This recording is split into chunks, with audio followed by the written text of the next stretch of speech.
Inmunidad, innata y adaptativa. El sistema inmunitario innato es la primera línea de defensa. Este es de respuesta rápida y general contra cualquier amenaza. En él se incluyen barreras físicas como la piel, las mucosas que impiden la entrada de microorganismos. También tenemos barreras físico-mecánicas como lo serían los mocos y péptidos antimicrobianos, que estos van a atacar patógenos en la superficie de nuestro cuerpo. También está la flora microbiana nativa, que esta compite contra los microorganismos dañinos y evita la proliferación de estos. El sistema inmunitario adaptativo es de defensa específica y con memoria. Cuando el sistema innato no es suficiente, entra en acción este sistema, que es más preciso y tiene memoria inmunológica. Este se compone de células presentadoras de antígeno, como las células dendríticas, que identifican a los invasores y alertan al sistema inmunitario, linfocitos B, que producen anticuerpos capaces de reconocer y neutralizar patógenos, linfocitos T, que se van a dividir en CD4 y CD8. Los CD4 coordinan la respuesta inmunitaria y los CD8 eliminan las células infectadas por virus. Los receptores de TOL son receptores transmembrana ricos en leucina que se encuentran en todo el reino animal. Estos forman dímeros transmembrana que se unen a los PAMs en las superficies externas de las células y en superficies internas de los endosomas fagocíticos. Los receptores de NOD y RID son receptores citosólicos que diferencian los receptores de superficie celular y endosomal. Estos controlan el compartimiento citosólico y están vinculadas a las vías de activación de la inflamación y generación del interferón tipo 1. Células y tejidos del sistema inmunitario. La maduración de los linfocitos. Desde la semana 8, los progenitores linfoides de los linfocitos T van a migrar al timo, donde van a empezar a madurar. Los linfocitos B, por otro lado, se van a desarrollar primero en el hígado fetal, alrededor de la semana 8, y luego en la médula ósea, que va a ser alrededor de la semana 12. Los órganos linfoides se van a clasificar en primarios y secundarios. Los primarios vienen siendo la médula ósea y el timo, que son los que generan los linfocitos, y los secundarios son los ganglios linfáticos, el vaso, tejido linfoide en piel y mucosas, donde es que los linfocitos ejercen su actividad. Los blastocitos hematopoyéticos son los precursores de todas las células sanguíneas e inmunitarias. Representan entre el 0.01 y el 0.1% de las células nucleadas en la médula ósea. Sus características son que expresan el CD34 y el c-KIT, pero no marcadores de linajes específicos. Se autorrenuevan y diferencian en linfocitos, eritrocitos y neutrófilos, perdiendo su capacidad proliferativa una vez que llegan a esta forma madura. Estos siguen dos modelos de hematopoiesis, el modelo jerárquico y el modelo continuo. El modelo jerárquico es aquel en que los blastocitos hematopoyéticos siguen dos modelos de hematopoiesis. El primero es el modelo jerárquico, en el cual los blastocitos hematopoyéticos primigenios dan origen a una célula progenitora comprometida con un linaje específico. Y el modelo continuo es aquel en que los blastocitos hematopoyéticos se pueden diferenciar en células progenitoras o pueden regresar a su estado de blastocito hematopoyético. Todas las células sanguíneas y las del sistema inmune van a provenir de estos blastocitos hematopoyéticos multipotenciales. Estos se van a diferenciar en dos tipos principales de progenitoras, que van a ser los progenitores linfoides, que van a dar origen a los linfocitos T, linfocitos B y a las natural killer, y a los progenitores mieloides, que se van a convertir en las unidades formadoras de colonias, los cuales van a generar los granulocitos, los monocitos, los eritrocitos y los megacariocitos.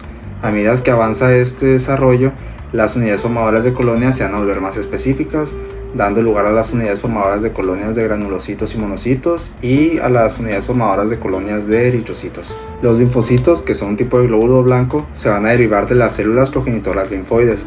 Existen tres tipos de estos linfocitos. Están los linfocitos T, que son el 80% de los linfocitos en sangre, los linfocitos B, que van a ser el 10%, y las células natural killer, que van a representar el otro 10%.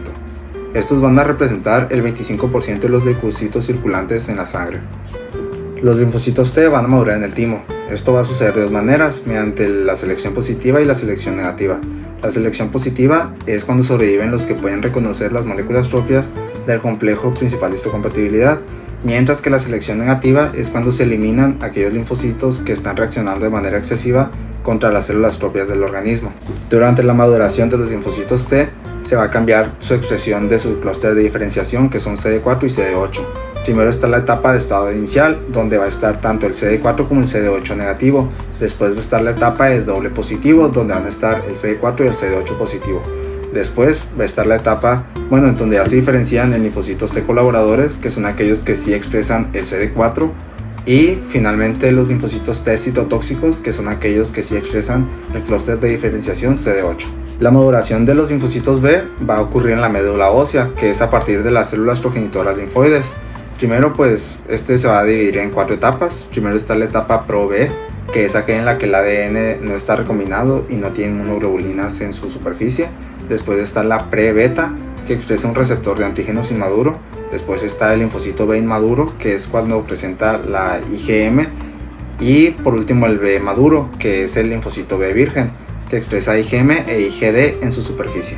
Los linfocitos B, al igual que los linfocitos T, también van a pasar por una fase de selección positiva y una de selección negativa. La selección positiva es cuando sobreviven los linfocitos B, que son capaces de producir inmunoglobulina funcional, mientras que los de selección negativa es cuando se eliminan los que reaccionan de forma excesiva contra antígenos propios, así para evitar enfermedades autoinmunes.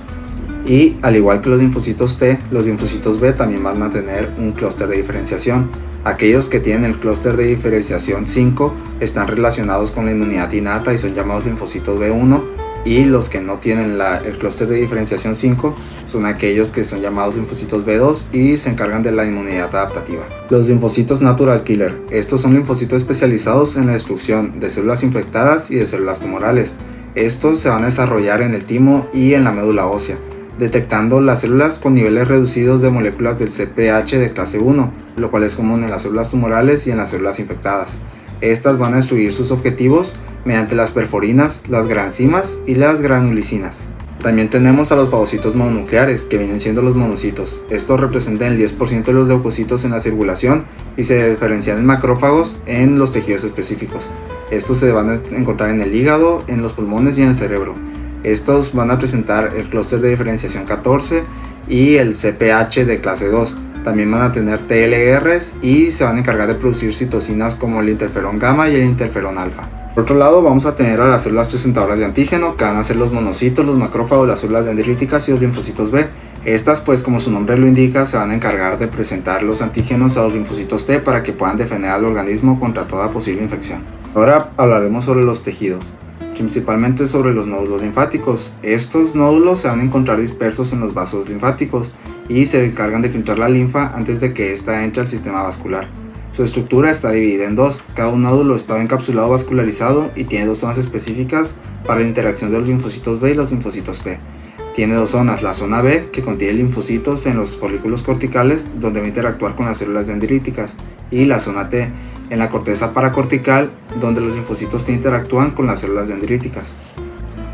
Dentro de estos nódulos va a haber migración de estos linfocitos. Los linfocitos B vírgenes van a migrar hacia los folículos corticales siguiendo la gradiente de CXCL13, que es producida por las células dendríticas foliculares, mientras que los linfocitos T vírgenes van a migrar hacia la zona paracortical siguiendo el gradiente de CCL19 y CCL21, producidas igual por el procesamiento de antígenos. Va a ocurrir con 3 mecanismos. El primero es mediante las células dendríticas, por ejemplo las que tenemos en la dermis.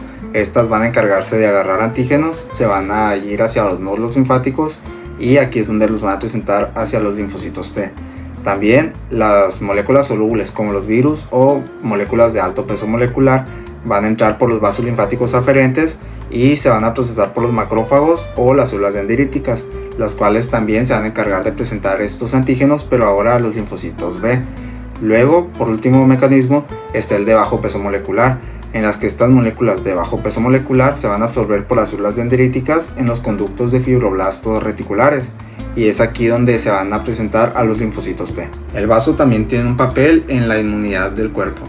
Este va a detectar y va a responder a antígenos sanguíneos iniciando la respuesta inmune.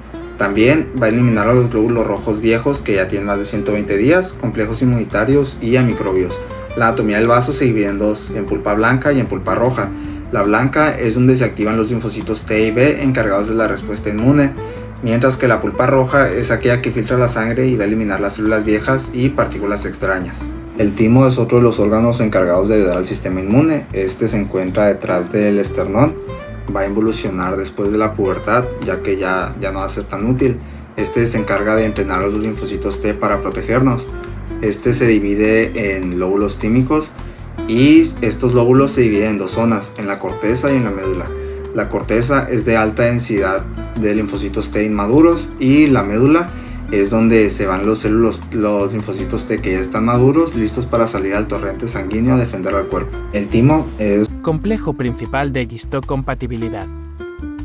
Bueno, pues para continuar con la presentación, ahora vamos a hablar sobre el complejo mayor de histocompatibilidad, o también llamado antígeno leucocitario humano, que tiene una vital importancia a la hora de presentar antígenos hacia los linfocitos T y así inducir una respuesta inmunológica adecuada. El complejo mayor de histocompatibilidad, abreviado como MHC, constituye un grupo de genes que se encuentran en el brazo corto del cromosoma 6 que codifican para diferentes glucoproteínas que tienen la finalidad de unirse a péptidos antigénicos y presentarlos a los linfocitos T, tanto CD4 como CD8. Como tal, hay 3 tipos de genes para las moléculas del complejo mayor de histocompatibilidad, que son MHC1, MHC2 y MHC3, pero las más importantes y las que vamos a hablar son las dos primeras. Los MHC de clase 1 son básicamente un grupo de genes que codifican para las glucoproteínas que se encuentran o se anclan en la superficie membranosa de las células somáticas y que se encargan de presentar antígenos específicamente a los linfocitos TCD8, los cuales inducen una respuesta citolítica o citotóxica. Por otro lado, los genes que codifican para los MHC de clase 2 son de igual forma glucoproteínas que se anclan en la membrana, pero en esta ocasión se encuentran principalmente en las células presentadoras de antígeno, como lo son macrófagos, monocitos y células dendríticas, que se encargan de unir el péptido y presentarlo a los linfocitos TCD4 que inducen una respuesta inmune cooperadora, es decir, producen citocinas que aumentan o mejoran la respuesta inmunológica. Evidentemente existen diferencias estructurales entre las glucoproteínas que constituyen a los MHC1 y a los MHC2. Sin embargo, para fines prácticos vamos a hablar sobre las características generales que tienen tanto MHC de clase 1 como MHC de clase 2. Primero tenemos una hendidura extracelular que cuenta con una cadena de aminoácidos bastante variable que se encarga de unir los péptidos antigénicos que son procesados por las células somáticas para así poder transportarlos a la superficie y presentarlos a los diferentes linfocitos. Cuentan con un dominio de tipo inmunoglobulina que presenta zonas específicas para la unión de las moléculas CD4 y CD8 que se encuentran en los linfocitos, lo que le confiere esta especificidad a los MHC1 para CD8 y MHC2 para CD4. Y por último, cuentan con dominios transmembranosos y citoplasmáticos que anclan precisamente a la molécula a la superficie membranosa de la célula somática para así presentar el antígeno.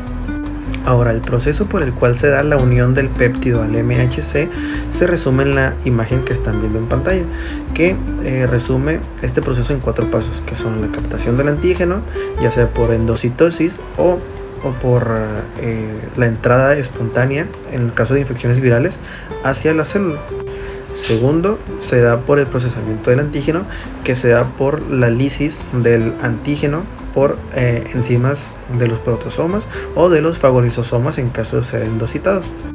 Estos péptidos son transportados por el citoplasma o por el citosol y las vesículas hacia el retículo endoplásmico, que es donde se encuentran las moléculas del MHC, y es aquí donde se unen el péptido y la molécula. Y finalmente, por medio de vesículas exocíticas, estos complejos péptido MHC se transportan hacia la superficie y se unen a los linfocitos TCD8 y CD4.